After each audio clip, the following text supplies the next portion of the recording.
കുട്ടീസ്, അപ്പൊ നമ്മള് ഈ അലോട്ട്മെന്റിന്റെ ടൈമിലാണ് നിങ്ങൾ ഓൾ ഇന്ത്യ അലോട്ട്മെന്റിന്റെ ഡീറ്റെയിൽസ് എല്ലാം നമ്മൾ ഡിസ്കസ് ചെയ്തു. അപ്പൊ ഇന്നത്തെ വീഡിയോയിൽ നമ്മൾ ഡിസ്കസ് ചെയ്യുക കേരള അലോട്ട്മെന്റ് ഡീറ്റെയിൽസിനെ കുറിച്ചാണ്. അപ്പൊ ആദ്യം തന്നെ നിങ്ങൾക്കറിയാം ce.kerala.gov.in എന്ന് പറയുന്ന വെബ്സൈറ്റിലാണ് നിങ്ങളുടെ കേരള അലോട്ട്മെന്റ് നടക്കുക. ഇതിന് നിങ്ങൾ ഓൾറെഡി കീം രജിസ്റ്റേർഡ് ആയിരിക്കണം. അതും MBBS BDS പോലുള്ള കോഴ്സസ് നിങ്ങൾ സെലക്ട് ചെയ്ത് കീം രജിസ്റ്റേർഡ് ആയിരിക്കണം. ഇനി നിങ്ങൾ ഇതുവരെയായി കീം രജിസ്റ്റർ ചെയ്തില്ല എങ്കിൽ നിങ്ങൾക്ക് ഇനിയും ലാസ്റ്റ് ഡേറ്റ് ഉണ്ട്. So you can go to the portal and KEAM registration നിങ്ങൾക്ക് സബ്മിറ്റ് ചെയ്യാവുന്നതാണ്. ഇതുപോലെ തന്നെ നിങ്ങൾ കാറ്റഗറീസോ എന്തെങ്കിലും ഫില്ല് ചെയ്തപ്പോൾ എന്തെങ്കിലും മിസ്റ്റേക്സ് നിങ്ങൾക്ക് വന്നിട്ടുണ്ടെങ്കിൽ ഈ ഒരു പോർട്ടലിൽ ചെല്ലുമ്പോൾ നിങ്ങൾക്ക് അതിന്റെ മിസ്റ്റേക്ക് മെമ്മോ കാണാൻ പറ്റുന്നതാണ്. അപ്പോൾ നിങ്ങൾക്ക് ആ കാറ്റഗറി വൈസ് ആയിട്ടുള്ള മിസ്റ്റേക്സ് ഉണ്ടെങ്കിൽ അത് കറക്റ്റ് ചെയ്യാം. അതുപോലെ NRI സ്റ്റാറ്റസ് നിങ്ങൾക്ക് അപ്ഡേറ്റ് ചെയ്യണമെങ്കിൽ ഈ സമയത്ത് നിങ്ങൾക്ക് അപ്ഡേറ്റ് ചെയ്യാവുന്നതാണ്. അപ്പോൾ ഇനി നിങ്ങളുടെ നീറ്റ് ഡേറ്റ സബ്മിഷൻ വരുമ്പോൾ നിങ്ങളുടെ ce.kerala.gov.in എന്ന് പറയുന്ന വെബ്സൈറ്റിൽ നീറ്റ് ഡേറ്റ സബ്മിഷൻ വരുമ്പോൾ നിങ്ങളുടെ ആപ്ലിക്കേഷൻ നമ്പറും പാസ്വേഡും അടിച്ച് നിങ്ങൾ നിങ്ങളുടെ നീറ്റ് റാങ്ക് അതിലേക്ക് അപ്ലോഡ് ചെയ്യുമ്പോൾ if you are A KEAM registered candidate നിങ്ങൾക്ക് നിങ്ങളുടെ കേരള റാങ്ക് അറിയാൻ പറ്റുന്നതാണ്. ഈ കേരള റാങ്ക് വന്ന ശേഷമാണ് നമ്മുടെ കേരള അലോട്ട്മെന്റ് സ്റ്റാർട്ട് ചെയ്യുക. അപ്പൊ അലോട്ട്മെന്റ് നമ്മൾ ഓൾ ഇന്ത്യ സ്റ്റാർട്ട് ചെയ്യുന്ന പോലെ ഇതിലും 4 പെർട്ടിക്കുലർ സ്റ്റേജസ് ഉണ്ട്. ആദ്യത്തെ സ്റ്റേജിൽ നമുക്ക് വരുന്നത് രജിസ്ട്രേഷൻ ഫീസ് സബ്മിഷൻ ആണ്. കേരളയുടെ ഇതുവരെയുള്ള രജിസ്ട്രേഷൻ ഫീസ് അവര് തന്നെയായിരിക്കും അനൗൺസ് ചെയ്യുക എത്രയാണ് രജിസ്ട്രേഷൻ ഫീസ് സബ്മിറ്റ് ചെയ്യാനുള്ളതെന്ന്. ആ രജിസ്ട്രേഷൻ ഫീസ് നിങ്ങൾക്ക് ഓൺലൈനായിട്ട് അടയ്ക്കാവുന്നതാണ്. ഈ രജിസ്ട്രേഷൻ ഫീസ് അടച്ച ശേഷം മാത്രമാണ് നിങ്ങൾക്ക് നിങ്ങളുടെ ഓപ്ഷൻസ് ഓപ്പൺ ആവുക. അപ്പോ ഇവിടെ കേരളത്തിൽ നമുക്ക് ഓപ്ഷൻസ് ഓപ്പൺ ആവുന്നത് ഗവൺമെന്റ് ആൻഡ് സെൽഫ് ഫിനാൻസിങ് ആയിട്ടുള്ള കോളേജസിലെ MBBS BDS കോഴ്സസിന് മാത്രമാണ്. നിങ്ങൾ മനസ്സിലാക്കുക, ഫസ്റ്റ് അലോട്ട്മെന്റിൽ നമുക്ക് ബാംസോ ആയുർവേദോ ഒന്നും ഓപ്പൺ ആവില്ല. Just MBBS and BDS in all 13 government colleges in Kerala and 19 self financing colleges in Kerala. അപ്പൊ ഇതിന്റെ BDS MBBS കോഴ്സിനാണ് നിങ്ങൾക്ക് ഓപ്ഷൻ രജിസ്റ്റർ ചെയ്യാനുള്ള സാഹചര്യം ഉള്ളത്. ഇവിടെ ശ്രദ്ധിക്കുക, കേരള അലോട്ട്മെന്റും 4 റൗണ്ടിൽ തന്നെയാണ് നടക്കുക. Round 1, round 2, mop-up round and stray vacancy. ഇവിടെ ഒരു പ്രത്യേകതയുള്ളത്, നമ്മൾ ഓൾ ഇന്ത്യ റൗണ്ട് പറഞ്ഞപ്പോൾ നിങ്ങൾക്ക് ഓൾ ഇന്ത്യ റൗണ്ട് 1ലായിട്ട് സ്റ്റാർട്ട് ചെയ്യാൻ പറ്റും. അവിടെ നമ്മൾ ഒരു രജിസ്ട്രേഷൻ ഫീസ് കൊടുത്ത് നമ്മൾ സ്റ്റാർട്ട് ചെയ്യുന്നു. അതിനുശേഷം നമ്മൾ റൗണ്ട് 2ലേക്ക് പോകുന്നു. പിന്നെ റൗണ്ട് 3ലേക്ക്, റൗണ്ട് 2ന്ന് എക്സിറ്റ് ആയ റൗണ്ട് 3ലേക്ക് പുതിയ രജിസ്ട്രേഷൻ ഫീസ് കൊടുത്താണ് നമ്മൾ എൻ്റർ ചെയ്യുക. അപ്പൊ നമുക്ക് ഏത് ഒരു റൗണ്ടിൽ വേണമെങ്കിലും നമുക്ക് എത്ര ഓപ്ഷൻസും ഫില്ല് ചെയ്യാം, റീഅറേഞ്ച് ചെയ്യാം. അങ്ങനെയുള്ള പെർട്ടിക്കുലർ പ്രൊവിഷൻസ് ഇവിടെ ഉണ്ട്. എന്നാൽ കേരളത്തിലാണെങ്കിൽ ഈ റൗണ്ട്സ് കുറച്ച് ഡിഫറെന്റ് ആണ്. അപ്പൊ റൗണ്ട്സ് പറയുന്ന മുമ്പേ ഓപ്ഷൻ രജിസ്റ്റർ ചെയ്യാൻ നേരത്ത് നിങ്ങൾ കാണുന്ന ഗവൺമെന്റ് പ്രൈവറ്റ് കോളേജസിൽ മാക്സിമം ഓപ്ഷൻസും നിങ്ങൾ റൗണ്ട് 1ൽ തന്നെ രജിസ്റ്റർ ചെയ്യണം. കാരണം റൗണ്ട് 2ൽ നിങ്ങൾക്ക് പുതിയ രജിസ്ട്രേഷൻസ് പോസിബിൾ അല്ല. നിങ്ങൾ റൗണ്ട് 1ൽ രജിസ്റ്റർ ചെയ്ത അത്രയും ഓപ്ഷൻസ് മാത്രമേ നിങ്ങൾക്ക് റൗണ്ട് 2ലേക്ക് ക്യാരി ചെയ്യാൻ പറ്റത്തുള്ളൂ. അപ്പൊ നമ്മൾ ഓപ്ഷൻ രജിസ്റ്റർ ചെയ്യുന്നത് എങ്ങനെയാണെന്നാണ് നോക്കാൻ പോകുന്നത്. അപ്പൊ ഓപ്ഷൻ രജിസ്റ്റർ ചെയ്യുമ്പോൾ നിങ്ങൾ ഓൾറെഡി ഞാൻ പറഞ്ഞ പോലെ കാറ്റഗറി പ്രയോറിറ്റീസ് ഒക്കെ നിങ്ങൾ ചെക്ക് ചെയ്തിട്ടുണ്ട്. അപ്പൊ നിങ്ങൾക്ക് ഇത്രയും കാറ്റഗറി പ്രയോറിറ്റി ഉണ്ട്. പലപ്പോഴും കുട്ടികൾക്ക് ഓപ്ഷൻ കൊടുക്കുമ്പോൾ ഉണ്ടാവുന്ന സംശയം, ഈ ഓരോ കാറ്റഗറിയിലും ഞാൻ സെപ്പറേറ്റ് ആയി കാറ്റഗറി ഓപ്ഷൻസ് കൊടുക്കേണ്ട ആവശ്യമുണ്ടോ എന്നാണ്. അപ്പൊ ആദ്യം തന്നെ പറയട്ടെ, നിങ്ങൾ ഓപ്ഷൻ കൊടുത്തു. ഓർഡർ 1ൽ നിങ്ങൾ കോഴിക്കോട് മെഡിക്കൽ കോളേജ് കൊടുത്തു, 2ൽ നിങ്ങൾ ട്രിവാൻഡ്രം കൊടുത്തു, 3ൽ നിങ്ങൾ കോട്ടയം കൊടുത്തു എന്നിരിക്കട്ടെ. നിങ്ങൾക്ക് ഇഷ്ടമുള്ള രീതിയിൽ പ്രയോറിറ്റൈസ് ചെയ്ത് കൊടുക്കാവുന്നതാണ്. അപ്പൊ നിങ്ങൾ ഇങ്ങനെ first option Kozhikode, second option Trivandrum, third option Kottayam കൊടുത്തു. അപ്പൊ ഓപ്ഷൻ കൊടുക്കുമ്പോൾ നിങ്ങൾ ഒരു കാറ്റഗറിയിലാണെങ്കിൽ ജനറലിലായിരിക്കുമോ അവർ നിങ്ങളെ സെലക്ട് ചെയ്യുക, അതോ കാറ്റഗറിയിൽ ഞാൻ സെപ്പറേറ്റ് ഓപ്ഷൻ കൊടുക്കേണ്ട കാര്യമുണ്ട്? അങ്ങനെ ഒരു പ്രൊവിഷൻ നമുക്കില്ല. കാറ്റഗറിയിൽ നമുക്ക് സെപ്പറേറ്റ് ഓപ്ഷൻ കൊടുക്കാൻ പറ്റില്ല. അപ്പൊ പിന്നെ എങ്ങനെയാണ് സെലക്ഷൻ ഉണ്ടാവുക? ഫോർ എക്സാമ്പിൾ, നിങ്ങളുടെ റാങ്ക് 600 ആയിരുന്നു. അപ്പൊ നിങ്ങൾ ആദ്യം കൊടുത്തത് കോഴിക്കോടാണ്. നിങ്ങളുടെ റാങ്ക് വന്നത് 600 ആണ്. അപ്പൊ നിങ്ങൾ ആദ്യം കൊടുത്തത് കോഴിക്കോടാണ്, രണ്ടാമത് ട്രിവാൻഡ്രം ആണ്, മൂന്നാമത് നിങ്ങൾ കൊടുത്തത് കോട്ടയാണ്. അപ്പോ ആദ്യം അവരെങ്ങനെയാ നിങ്ങളെ ചെക്ക് ചെയ്യാന്ന് പറഞ്ഞാല്, ആദ്യം നിങ്ങളെ ജനറൽ സീറ്റ് കോഴിക്കോടിലേക്ക് നിങ്ങൾക്ക് ഈ റാങ്കിന് കിട്ടാൻ സാധ്യതയുണ്ടോ എന്ന് നോക്കും. അപ്പോൾ നിങ്ങൾക്ക് കിട്ടാൻ സാധ്യതയില്ല എങ്കിൽ നിങ്ങൾ സെക്കൻഡ് നിങ്ങൾക്ക് ഏതൊക്കെ പ്രയോറിറ്റി ഇവിടെ കൊടുത്തിട്ടുണ്ടോ, നിങ്ങളൊരു OBC റിസർവേഷൻ കൊടുത്തിട്ടുണ്ട്, അപ്പൊ നിങ്ങൾ ചെക്ക് ചെയ്യും രണ്ടാമത് OBCയിലെങ്കിലും നിങ്ങളെ ഈ ഫസ്റ്റ് പ്രയോറിറ്റി കോളേജിൽ കയറ്റാൻ പറ്റുമോ. അപ്പൊ അതിലും പറ്റുന്നില്ല എങ്കിൽ നിങ്ങൾക്ക് സ്പോർട്സ് കോട്ട ഉണ്ടെന്ന് വിചാരിക്കട്ടെ, എങ്കിൽ അവരത് ചെക്ക് ചെയ്യും, സ്പോർട്സ് കോട്ട വഴിയെങ്കിലും ഈ കോളേജിൽ നിങ്ങളെ കയറ്റാൻ പറ്റുമോ.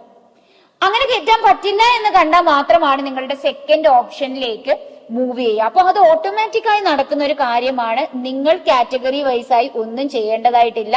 കാറ്റഗറി പ്രയോറിറ്റി നിങ്ങൾക്ക് ഓൾറെഡി ടാബിൽ വന്നിട്ടുണ്ടോ എന്ന് മാത്രം ചെക്ക് ചെയ്താൽ മതി. പക്ഷെ ഇവിടെ ഒരു ചെറിയ ഡീവിയേഷൻ 2 കേസുകളിൽ വരും. ഒന്ന്, നിങ്ങൾക്കൊരു പെർട്ടിക്കുലർ മൈനോറിറ്റി റിസർവേഷൻ ഉണ്ടെന്നിരിക്കട്ടെ.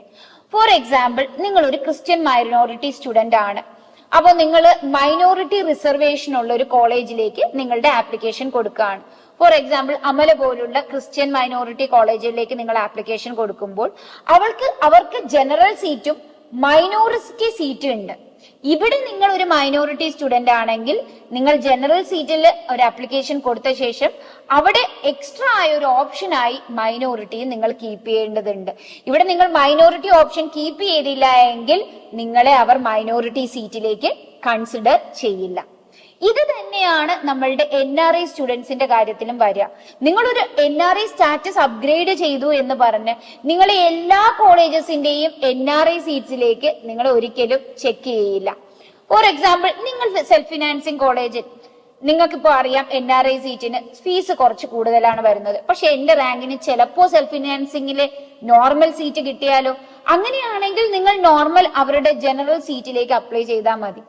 ഇനിയില്ല, നിങ്ങൾക്ക് തോന്നുകയാണ് എനിക്ക് ഈ സെൽഫ് ഫിനാൻസിങ് കോളേജിലെ NRI നോർമലിൽ കിട്ടിയില്ല എങ്കിൽ NRIയിൽ കിട്ടണമെങ്കിൽ നിങ്ങൾ NRI എന്ന് പറയുന്ന പെർട്ടിക്കുലർ ഓപ്ഷനും കൂടെ നിങ്ങൾ അവിടെ സെപ്പറേറ്റ് ആയി കൊടുക്കേണ്ടതുണ്ട്. അല്ലാതെ NRI സ്റ്റാറ്റസ് നിങ്ങൾ ക്രിയേറ്റ് ചെയ്തു എന്ന് വെച്ച് മാത്രം ഒരു സെൽഫ് ഫിനാൻസിങ് കോളേജ് ഓപ്ഷനായി നിങ്ങൾ എടുക്കുമ്പോൾ അവരതിലെ NRIയിലേക്ക് നിങ്ങളെ കൺസിഡർ ചെയ്യണം എന്നില്ല. അപ്പൊ ഓപ്ഷൻ രജിസ്റ്റർ ചെയ്യാൻ നേരത്ത് നിങ്ങൾ ശ്രദ്ധിക്കാനുള്ള കുറച്ച് കാര്യങ്ങളാണ് ഞാൻ പറഞ്ഞു തന്നത്. ഓക്കെ, നിങ്ങളുടെ ഏറ്റവും ഇഷ്ടമുള്ള പ്രയോറിറ്റി കോളേജസ് വെച്ച് തന്നെ നിങ്ങൾ നിങ്ങളുടെ ഓപ്ഷൻസ് സെലക്ട് ചെയ്യുക. ഇവിടെ നിങ്ങൾ കാറ്റഗറി പ്രയോറിറ്റി ഉണ്ടെങ്കിൽ സെപ്പറേറ്റ് ആയി ഓപ്ഷൻ കൊടുക്കേണ്ട കാര്യമില്ല. പക്ഷെ ക്രിസ്ത്യൻ മൈനോറിറ്റി, മുസ്ലിം മൈനോറിറ്റി ഒക്കെ ഉണ്ട്, അത് പെർട്ടിക്കുലർ കോളേജസിൽ ആ മൈനോറിറ്റി സീറ്റ് ഉണ്ടെങ്കിൽ അവിടെ നിങ്ങൾ സെപ്പറേറ്റ് ആയി ഓപ്ഷൻ കൊടുക്കേണ്ട ആവശ്യമുണ്ട്. അതുപോലെ തന്നെയാണ് നിങ്ങൾക്ക് NRI സീറ്റ് ആവശ്യമുണ്ടെങ്കിലും നിങ്ങൾ NRI സ്റ്റേറ്റസ് ഓൾറെഡി ക്രിയേറ്റഡ് ആണെങ്കിൽ നിങ്ങൾ അവിടെയും സെപ്പറേറ്റ് ആയി എന്ത് ചെയ്യണം, ആപ്ലിക്കേഷൻ NRI സീറ്റിന് വേണ്ടി കൊടുക്കേണ്ടതുണ്ട്, ഓപ്ഷൻ രജിസ്റ്റർ ചെയ്യേണ്ടതുണ്ട്. ഇനി നിങ്ങൾ ഓപ്ഷൻ രജിസ്റ്റർ ചെയ്ത് കഴിഞ്ഞു. അത് കഴിയുമ്പോൾ ഓവർ ടൈം നിങ്ങൾക്ക് എന്ത് ചെയ്യും, ഒരു 11 ഡേയ്സിന്റെ ഗ്യാപ്പിൽ നിങ്ങൾക്ക് അലോട്ട്മെന്റ് വരും. അലോട്ട്മെന്റ് കംപ്ലീറ്റ്ലി മെറിറ്റ് ബേസിസിൽ തന്നെയായിരിക്കും വരുന്നുണ്ടാവുക. അപ്പൊ ഇങ്ങനെ വന്ന് നിങ്ങളെ ഒരു പെർട്ടിക്കുലർ കോളേജിൽ അലോട്ടഡ് ആവാം, ഫസ്റ്റ് റൗണ്ടിൽ അലോട്ടഡ് ആവാതിരിക്കാം. അപ്പൊ നിങ്ങൾ രജിസ്ട്രേഷൻ ഫീസ് അടച്ചു, നിങ്ങൾ വെയിറ്റ് ചെയ്തു, നിങ്ങൾക്ക് ഫസ്റ്റ് അലോട്ട്മെന്റ് ഒന്നും വന്നില്ല എന്നിരിക്കട്ടെ. അങ്ങനെയാണെങ്കിൽ ഓഫ്കോഴ്സ് നിങ്ങളെ സെക്കൻഡ് അലോട്ട്മെന്റിലേക്ക് കൺസിഡർ ചെയ്യുന്നതാണ്. ഇനി നിങ്ങൾക്ക് അലോട്ട്മെന്റ് കിട്ടി. അലോട്ട്മെന്റ് കിട്ടിയാൽ നിങ്ങൾക്ക് ഒന്നിൽ ആ അലോട്ട് ചെയ്ത കോളേജിൽ പോയി ജോയിൻ ചെയ്യാം, അല്ലെങ്കിൽ ജോയിൻ ചെയ്യാതിരിക്കാം. ഇപ്പൊ നിങ്ങൾക്ക് ആലപ്പുഴ മെഡിക്കൽ കോളേജ് കിട്ടി, നിങ്ങൾക്ക് അവിടെ പോയി ജോയിൻ ചെയ്യാം, ജോയിൻ ചെയ്യാതിരിക്കാം. ഇവിടെ ശ്രദ്ധിക്കേണ്ടത്, ജോയിൻ ചെയ്യാതിരിക്കുകയാണെങ്കിൽ നിങ്ങളെ സെക്കൻഡ് അലോട്ട്മെന്റിലേക്ക് കൺസിഡർ ചെയ്യില്ല. ഫ്രീ എക്സിറ്റ് പോസിബിൾ ആണ്, പക്ഷെ നിങ്ങളെ സെക്കൻഡ് അലോട്ട്മെന്റിൽ കൺസിഡർ ചെയ്യില്ല. നിങ്ങൾ ആലോചിക്കണം, 90% സീറ്റുകളും സെക്കൻഡ് അലോട്ട്മെന്റിൽ ഫിൽഡ് ആവുന്നതാണ്. അപ്പോൾ നിങ്ങൾ ജോയിൻ ചെയ്താൽ ആ കോളേജ് തന്നെ പഠിക്കേണ്ടി വരുമോ? ഹയർ ഓപ്ഷൻസിലേക്ക് മൂവ് ചെയ്യാൻ പറ്റുമോ? അതല്ലേ ഡൗട്ട്. പോസിബിൾ ആണ്. അപ്പൊ നിങ്ങൾ ഇപ്പൊ കൊടുത്ത പ്രയോറിറ്റി ലിസ്റ്റില് നിങ്ങളുടെ 5ാമത്തെ പ്രയോറിറ്റി ആയ കോളേജാണ് ആലപ്പുഴ മെഡിക്കൽ കോളേജ് എന്നിരിക്കട്ടെ. അപ്പോ നിങ്ങൾക്ക് അതിന് മുകളിലേക്കുള്ള ഓപ്ഷൻസ് എല്ലാം അവിടെ സെക്കൻഡ് അലോട്ട്മെന്റിൽ കീപ്പ് ചെയ്യാവുന്നതാണ്. ഇവിടെ നിങ്ങൾ ശ്രദ്ധിക്കുക, സെക്കൻഡ് അലോട്ട്മെന്റിൽ കേരളയിൽ പുതുതായി ഓപ്ഷൻസ് കൊടുക്കാനുള്ള ചാൻസുകൾ ഇല്ല. നിങ്ങൾ ഓൾറെഡി കൊടുത്ത ഓപ്ഷനിൽ 5ാമത്തെ ഓപ്ഷനാണ് നിങ്ങൾക്ക് ഇപ്പോൾ കിട്ടിയതെങ്കിൽ 5ന് താഴെ നിങ്ങൾ കൊടുത്ത എല്ലാ ഓപ്ഷനുകളും ഓട്ടോമാറ്റിക്കലി ക്യാൻസൽ ആയി പോകും. 5ന് മുകളിലുള്ള ഓപ്ഷൻസ് ഏത് വേണമെങ്കിലും നിങ്ങൾക്ക് കട്ട് ഡൗൺ ചെയ്യാം, അല്ലെങ്കിൽ റീഅറേഞ്ച് ചെയ്യാം, അല്ലെങ്കിൽ ഇനി വേണ്ട, എനിക്ക് ആലപ്പുഴ തന്നെ പഠിച്ചാൽ മതിയെങ്കിൽ ഇത് ഫുള്ളായി ഡിലീറ്റ് ചെയ്യുകയും ചെയ്യാം. ഓക്കെ, അങ്ങനെ ഡിലീറ്റ് ചെയ്യുകയാണെങ്കിൽ നിങ്ങൾ ജോയിൻ ചെയ്ത കോളേജിൽ ഫസ്റ്റ് അലോട്ട്മെന്റിൽ ജോയിൻ ചെയ്ത ആലപ്പുഴ തന്നെയായിരിക്കും നിങ്ങൾ പിന്നെ 5 ഇയേഴ്സ് പഠിക്കുന്നുണ്ടാവുക. ഓക്കെ, ഇനി നിങ്ങൾ ഫസ്റ്റ് അലോട്ട്മെന്റിലുള്ള കോളേജിൽ നിന്ന് മറ്റൊരു കോളേജ് അപ്പുറമായിട്ടുള്ള നിങ്ങൾക്ക് തൃശ്ശൂര് മുകളിൽ കൊടുത്തിട്ടുണ്ട്, അവിടേക്ക് നിങ്ങൾക്ക് മൂവ് ഔട്ട് ചെയ്യണമെന്നുണ്ടെങ്കിൽ നിങ്ങൾ എന്ത് ചെയ്യണം, അവിടെ അപ്ഗ്രേഡ് ചെയ്യുന്ന ഓപ്ഷനിലേക്ക് കൊടുക്കുക. അപ്പൊ ഓട്ടോമാറ്റിക്കലി നിങ്ങളെ സെക്കൻഡ് അലോട്ട്മെന്റിൽ നിങ്ങളെ കൺസിഡർ ചെയ്യുന്നതാണ്. ഇനി നിങ്ങൾക്കറിയാം കേരളയുടെ ഫസ്റ്റ് അലോട്ട്മെന്റ് കഴിയുമ്പോൾ പിന്നെ സംഭവിക്കുക ഓൾ ഇന്ത്യ സെക്കൻഡ് അലോട്ട്മെന്റ് ആണ്. ഇനി കേരളയിൽ നിങ്ങൾക്ക് ആലപ്പുഴ കിട്ടി, പക്ഷെ ഓൾ ഇന്ത്യയിൽ നിങ്ങളിപ്പോ എയിംസിൽ ഏതെങ്കിലും ഒന്നിൽ കൊടുത്തിട്ടുണ്ടായിരുന്നു, അവിടെ നിങ്ങൾക്ക് വന്നു. കേരള ഫസ്റ്റ് അലോട്ട്മെന്റിൽ നിന്ന് നിങ്ങൾക്ക് ഉറപ്പായും ഓൾ ഇന്ത്യ സെക്കൻഡ് അലോട്ട്മെന്റിലെ കോളേജിൽ പോയി ജോയിൻ ചെയ്യാൻ പറ്റുന്നതാണ്. ഇനി വന്ന കോളേജ് ഓൾ ഇന്ത്യയിൽ അങ്ങനെ നിങ്ങൾക്ക് ഇഷ്ടമുള്ള ഒരു കോളേജ് അല്ല, ഇപ്പൊ തിരുനെൽവേലി മെഡിക്കൽ കോളേജാ വന്നത്, അപ്പൊ വേണ്ട എനിക്ക് ആലപ്പുഴ തന്നെ പഠിച്ചാൽ മതിയെങ്കിൽ നിങ്ങൾക്ക് ജോയിൻ ചെയ്യാതെ ഇരിക്കാം. ഈ ഫസ്റ്റ് അലോട്ട്മെന്റിലെ സീറ്റിൽ വെച്ചിട്ട് തന്നെ നിങ്ങൾക്ക് കീപ്പ് ഓൺ ചെയ്യാവുന്നതാണ്. ഓക്കെ, ഇനി ശ്രദ്ധിക്കുക, നിങ്ങൾ സെക്കൻഡ് അലോട്ട്മെന്റ് ഓൾ ഇന്ത്യയിൽ പോയി ഒരു കോളേജിൽ ജോയിൻ ചെയ്തു എങ്കിൽ നിങ്ങളുടെ ഇവിടത്തെ കേരളയിലെ ഫസ്റ്റ് അലോട്ട്മെന്റ് ക്യാൻസൽ ആവും. അതുപോലെ തന്നെ നിങ്ങൾക്ക് കേരള സെക്കൻഡ് അലോട്ട്മെന്റിന് ഒരിക്കലും പാർട്ടിസിപ്പേറ്റ് ചെയ്യാൻ പറ്റില്ല. വൺസ് ഓൾ ഇന്ത്യ സെക്കൻഡ് അലോട്ട്മെന്റിൽ നിങ്ങൾ ജോയിൻ ചെയ്ത് കഴിഞ്ഞാൽ നിങ്ങൾക്ക് നോ എക്സിറ്റ് ആണ് പിന്നെ ഉള്ളത്. പിന്നെ നിങ്ങൾക്ക് 2023 മറ്റൊരു ഓപ്ഷൻ ഇല്ല, അവിടെ തന്നെ പഠിക്കേണ്ടി വരും. അപ്പോൾ നമുക്ക് കൺസിഡർ ചെയ്തു, നിങ്ങൾക്ക് ആലപ്പുഴ കിട്ടി, നിങ്ങൾക്ക് ഓൾ ഇന്ത്യ വന്നപ്പോൾ നിങ്ങൾക്ക് ഇഷ്ടപ്പെട്ട ഒരു കോളേജ് വന്നു, നിങ്ങൾ മൂവ് ഔട്ട് ചെയ്തു, അവിടെ ജോയിൻ ചെയ്തു, അവിടെ പഠിക്കുന്നു. ഇനിയില്ല, നിങ്ങൾക്ക് ഇഷ്ടപ്പെട്ട ഒരു കോളേജ് അവിടെ വന്നില്ല എങ്കിൽ നിങ്ങൾക്ക് അവിടെ ജോയിൻ ചെയ്യേണ്ട, കേരള സെക്കൻഡ് അലോട്ട്മെന്റിന് വെയിറ്റ് ചെയ്യാം. കേരള സെക്കൻഡ് അലോട്ട്മെന്റ് വരുമ്പോൾ നിങ്ങൾക്ക് ഇതിനേക്കാൾ ഇഷ്ടപ്പെട്ട ഒരു കോളേജ് വന്നു. ഓക്കെ, അപ്പോഴും നിങ്ങൾക്ക് 2 ഓപ്ഷൻ ഉണ്ട്, നിങ്ങൾക്ക് ജോയിൻ ചെയ്യാം, ജോയിൻ ചെയ്യാതിരിക്കാം. ഇവിടെ നിങ്ങൾ സെക്കൻഡ് ഓപ്ഷനിലേക്ക് ജോയിൻ ചെയ്താലും ചെയ്തില്ല എങ്കിലും വൺസ് നിങ്ങൾ അലോട്ടഡ് ആണ് എങ്കിൽ നിങ്ങളുടെ ആദ്യം കിട്ടിയ ആലപ്പുഴത്തെ സീറ്റ് പോയി.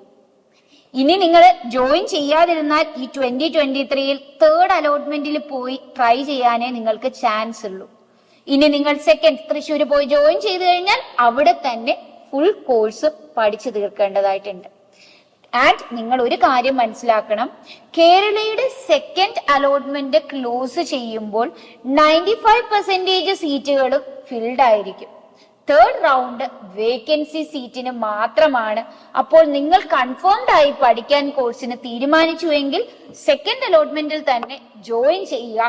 തേർഡ് അലോട്ട്മെന്റിൽ നിങ്ങൾക്ക് വരുന്നത് 10% സീറ്റാണ്. ചിലപ്പോ ലക്ക് ഉണ്ടെങ്കിൽ നിങ്ങൾക്ക് ഇഷ്ടമുള്ളത് കിട്ടാം, ചിലപ്പോ കിട്ടാതെ ഇരിക്കാം. ഓക്കെ, അങ്ങനെ നിങ്ങൾ സെക്കൻഡ് അലോട്ട്മെന്റിൽ ജോയിൻ ചെയ്യും. നിങ്ങൾക്ക് ഈ ഫസ്റ്റ് അലോട്ട്മെന്റിലും സെക്കൻഡ് അലോട്ട്മെന്റിലും ഇനി കോളേജ് ഒന്നും ലഭിച്ചില്ല എങ്കിലോ ഓട്ടോമാറ്റിക്കലി നിങ്ങൾ തേർഡ് അലോട്ട്മെന്റിലെ വേക്കൻസി സീറ്റിന് എലിജിബിൾ ആയി മാറും. ആ തേർഡ് അലോട്ട്മെന്റ് വേക്കൻസി സീറ്റിൽ നിങ്ങൾ ഒരു കോളേജ് അലോട്ടഡ് ആണ്, നിങ്ങൾ പോയി ജോയിൻ ചെയ്ത് കഴിഞ്ഞാൽ അവിടെ പഠിക്കാം. ഇനി നിങ്ങൾ ജോയിൻ ചെയ്തില്ല തേർഡ് അലോട്ട്മെന്റിലെങ്കിൽ ഓട്ടോമാറ്റിക്കലി നിങ്ങൾ ഇനി 2023 അലോട്ട്മെന്റ്സ് ഫോർത്തിലേക്ക് നിങ്ങൾ മൂവ് ചെയ്യില്ല, നിങ്ങൾ ഓട്ടോമാറ്റിക്കലി ക്യാൻസൽ ഔട്ട് ചെയ്യും. ഇനി ഈ 2 അലോട്ട്മെന്റിലും കിട്ടി ജോയിൻ ചെയ്യാത്ത ആൾക്കാരാണ് നിങ്ങൾ തേർഡ് അലോട്ട്മെന്റിലേക്ക് പോവുകയാണെങ്കിൽ അവിടെ പുതുതായി പിന്നെയും രജിസ്ട്രേഷൻ ഫീസ് അടയ്ക്കേണ്ടി വരും. അടച്ച് നിങ്ങൾ പോയി ഏതെങ്കിലും ഓപ്ഷൻസിനൊക്കെ നിങ്ങൾക്ക് പിന്നെയും റീഅറേഞ്ച് ചെയ്യാം. പക്ഷെ നിങ്ങൾ ആലോചിക്കുക, 10% വേക്കൻസി സീറ്റുകൾ മാത്രമാണ് അവിടെ ഉള്ളത്.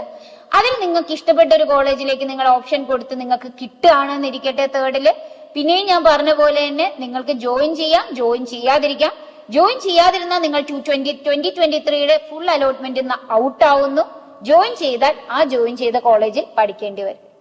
അപ്പൊ പിന്നെ എന്തിനു വേണ്ടിയാണ് ഫോർത്ത് റൗണ്ട്? ഫോർത്ത് റൗണ്ട് ശരിക്കും ഉദ്ദേശിക്കുന്നത് ഇതുവരെ ഒരു അലോട്ട്മെന്റിലും തേർഡ് അലോട്ട്മെന്റ് വരെ കിട്ടാത്ത കുട്ടികൾക്ക് വേണ്ടിയാണ് ഫോർത്ത് റൗണ്ട് ഓപ്പൺ ആക്കുക. എന്ന് പറഞ്ഞാൽ തേർഡ് വരെ എവിടെയെങ്കിലും കിട്ടി നിങ്ങൾ ജോയിൻ ചെയ്തില്ല എങ്കിലും നിങ്ങളെ ഫോർത്തിൽ അക്സെപ്റ്റ് ചെയ്യില്ല. പക്ഷെ നിങ്ങൾ എല്ലാ അലോട്ട്മെന്റിനും കൊടുത്തു, ഒരു അലോട്ട്മെന്റിലും നിങ്ങൾക്ക് കിട്ടിയിട്ടില്ല എങ്കിൽ ഫോർത്ത് അല്ലെങ്കിൽ സ്ട്രേ വേക്കൻസി റൗണ്ടിൽ നിങ്ങളെ സെലക്ട് ചെയ്യുന്നതാണ്. ഇവിടെ ഫ്രീ വേക്കൻസി റൗണ്ട് ആവുമ്പോൾ ഇതുവരെ കോളേജിൽ പല കാറ്റഗറി റാങ്കിലുള്ള സീറ്റുകൾ റിസർവ്ഡ് ആയിരിക്കും. ചില സീറ്റുകളൊന്നും ആരും ഫില്ല് ചെയ്തിട്ടില്ല എങ്കിൽ ഈ സീറ്റുകളെല്ലാം ആ സമയക്കും ജനറലിലേക്ക് കൺവേർട്ട് ആവും. ഈ ജനറൽ സീറ്റ്സ് കുറച്ച് സീറ്റുകൾ, ആ ജനറൽ സീറ്റുകളും അതുപോലുള്ള കുറച്ച് ഇനി വേക്കന്റ് ആയിട്ടുള്ള സീറ്റിന് വേണ്ടിയാണ് ഈ 4th അലോട്ട്മെന്റ്. അപ്പൊ ഓൾറെഡി അലോട്ടഡ് അല്ലാത്ത കുട്ടിയാണ് നിങ്ങൾക്ക് ഈ ഒരു റാങ്ക് ലിസ്റ്റിനകത്ത് വരികയാണെങ്കിൽ നിങ്ങൾക്ക് 4th റൗണ്ടിൽ ഫൈനൽ അലോട്ട്മെന്റിൽ കിട്ടാം. അവിടെ നിങ്ങൾക്ക് ഫീസ് അടച്ച് ജോയിൻ ചെയ്യാം. ഓക്കെ, അപ്പൊ നിങ്ങൾക്ക് കേരള അലോട്ട്മെന്റ്സ് എങ്ങനെയാണ് കൃത്യമായി നടക്കുന്നതെന്ന് ഒരു ഐഡിയ കിട്ടിയില്ലേ? ഇനി വേറൊരു ട്വിസ്റ്റ് ഇവിടെ വരുന്നത്, നമ്മുടെ ഈ കേരളയിൽ BDS MBBS അലോട്ട്മെന്റിന്റെതാണ് മാം ഈ 4 അലോട്ട്മെന്റ് സ്ട്രാറ്റജി പറഞ്ഞത്. പക്ഷെ ഇൻ ബിറ്റ്വീൻ ആയി ഇവിടെ ഏത് അലോട്ട്മെന്റ് സ്റ്റാർട്ട് ചെയ്യും? അലൈഡ് കോഴ്സസിന്റെ അലോട്ട്മെന്റ് സ്റ്റാർട്ട് ചെയ്യും. അലൈഡ് കോഴ്സസ് എന്ന് പറയുമ്പോൾ ബാംസ്, BHMS അല്ലെങ്കിൽ സിദ്ധ, യുനാനി ഇങ്ങനെയുള്ള എല്ലാ കോഴ്സസിന്റെയും ഇൻ ബിറ്റ്വീൻ ആയി സ്റ്റാർട്ട് ചെയ്യുക എന്ന് പറയുമ്പോൾ കേരള റൗണ്ട് 1 സ്റ്റാർട്ട് ചെയ്ത ശേഷം മാത്രമാണ് അലൈഡ് കോഴ്സസിന്റെ സ്റ്റാർട്ട് ചെയ്യുന്നുണ്ടാവുക. അപ്പോ നിങ്ങൾക്ക് കേരള റൗണ്ട് 1 വന്നു, നിങ്ങൾക്ക് കിട്ടിയ കോഴ്സ് അല്ലെങ്കിൽ കോളേജ് വേണ്ട, എനിക്ക് പകരം വെറ്റിനറി പഠിച്ചാൽ മതി നിങ്ങൾ തീരുമാനിക്കുകയാണ്. അങ്ങനെയാണെങ്കിൽ നിങ്ങൾക്ക് റൗണ്ട് 1ൽ നിന്നും അലൈഡ് കോഴ്സിന്റെ റൗണ്ട് 1ലേക്ക് മൂവ് ചെയ്യാനുള്ള ഓപ്പർച്യൂണിറ്റി ഉണ്ട്. ഇനി അലൈഡ് കോഴ്സ് റൗണ്ടിൽ 1ൽ വന്നപ്പോൾ നിങ്ങൾക്ക് വെറ്റിനറി കിട്ടിയില്ല, ബാംസ് ആണ് കിട്ടിയത് എങ്കിൽ നിങ്ങൾക്ക് റൗണ്ട് 2ലേക്ക് പോവാൻ പറ്റുമോ? കേരള പോസിബിൾ ആണ്. നിങ്ങൾക്ക് അലൈഡ് കോഴ്സിന്റെ റൗണ്ട് 1ൽ നിന്നും നിങ്ങൾക്ക് ഏത് റൗണ്ടിലേക്കും, ഏത് അലൈഡ് കോഴ്സിന്റെ റൗണ്ടിലാണ് നിങ്ങൾ നിൽക്കുന്നതെങ്കിൽ നിങ്ങൾക്ക് കേരളയുടെ 2nd അലോട്ട്മെന്റിലോ 3rd അലോട്ട്മെന്റിലോ 4th അലോട്ട്മെന്റിലോ വേറെ BDSന്റെയോ MBBSന്റെ ഏത് കോഴ്സ് കിട്ടിയാലും നിങ്ങൾക്ക് മൂവ് ഔട്ട് ചെയ്യാൻ പറ്റും. പക്ഷേ നിങ്ങളിപ്പോ കേരളയുടെ 1st അലോട്ട്മെന്റിൽ കിട്ടി, എന്നിട്ട് നിങ്ങൾ അലൈഡിന്റെ 1st റൗണ്ടിൽ നിങ്ങൾക്ക് കിട്ടി, എന്നിട്ട് നിങ്ങൾക്ക് അത് വേണ്ടാന്ന് വിചാരിച്ച് നിങ്ങൾ കേരളയുടെ 2nd അലോട്ട്മെന്റിൽ നിങ്ങൾക്ക് കിട്ടുന്ന MBBS ഓർ BDS കോഴ്സ് എടുക്കുകയാണെങ്കിൽ വൺസ് നിങ്ങൾ 2nd റൗണ്ടിൽ എടുത്താൽ നിങ്ങൾ അവിടെ ലോക്ക്ഡ് ആണ്. പിന്നെ നിങ്ങൾക്ക് അലൈഡ് കോഴ്സസിന്റെ മറ്റ് അലോട്ട്മെന്റ്സിലേക്ക് പെർമിഷൻ ഇല്ല. അപ്പൊ കേരള അലോട്ട്മെന്റ് 2ൽ നിങ്ങൾ വന്നു, അതിനുശേഷം നിങ്ങൾക്ക് അലൈഡ് കോഴ്സസിന്റെ റൗട്ട്സിലേക്ക് മൂവ് ചെയ്യാൻ പറ്റില്ല. അപ്പോ ഓൾമോസ്റ്റ് നിങ്ങൾക്ക് എങ്ങനെയായിരിക്കും കേരള അലോട്ട്മെന്റ് പ്രൊസീജിയർ നടക്കുന്നത് എന്ന് മനസ്സിലായി എന്ന് തോന്നുന്നു. ഇനി നമ്മൾ നെക്സ്റ്റ് വീഡിയോയിൽ എന്തെല്ലാം ഡോക്യുമെന്റ്സ് ആണ് നിങ്ങൾ ഒരു കോളേജിൽ ചെല്ലുമ്പോൾ സബ്മിറ്റ് ചെയ്യേണ്ടതെന്ന് ഡീറ്റെയിൽ ആയി ഡിസ്ക്രൈബ് ചെയ്യും. Thank you guys, see you on the next video.